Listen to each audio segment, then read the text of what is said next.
Bonjour à tous, je vais vous parler aujourd'hui des formats physiques. Je vais donc vous parler des DVD, des Blu-ray et des Blu-ray 4K. Je vais plus précisément vous parler des différences entre ces trois formats. Sur ces trois formats, il y en a deux qui sont zonés, qui peuvent être lus que dans une zone géographique spécifique. Le premier format qui est arrivé sont les DVD. Ils sont arrivés en décembre 1995. Il reprend le principe des CD, mais les CD sont pour la musique et les DVD pour la vidéo. Il y a une qualité de 720 pixels par 480 pixels ou 720 pixels par 576 pixels. Il y a 6 zones pour les DVD, chaque zone étant liée à une zone géographique.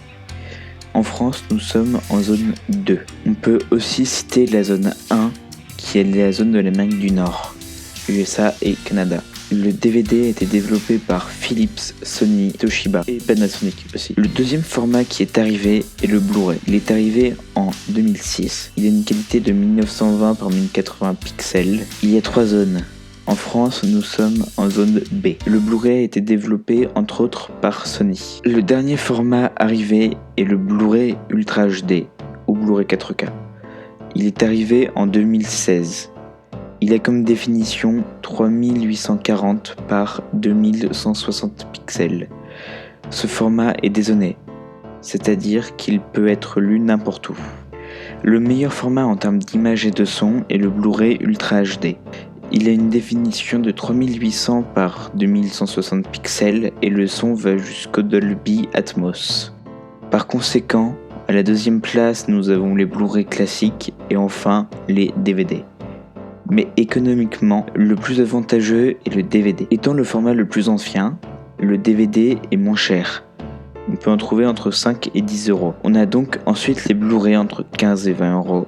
Et enfin les Blu-ray 4K environ 30 euros. A savoir qu'il faut un lecteur pour pouvoir lire ces supports. Les lecteurs DVD ne lisent que les DVD. Les lecteurs Blu-ray lisent les DVD et les Blu-ray. Enfin, les lecteurs Blu-ray Ultra HD lisent les trois formats. Un petit conseil pour toutes les personnes qui veulent commencer une collection. Il faut commencer par des DVD, ils sont donc moins chers. On peut aussi trouver plus de titres, ce qui peut être intéressant. Après, quand on veut investir, on peut se mettre au Blu-ray et au Blu-ray Ultra HD. Voilà pour cette vidéo, elle n'est qu'en voix off car cela est plus simple pour parler de ce sujet. Au revoir et à la prochaine.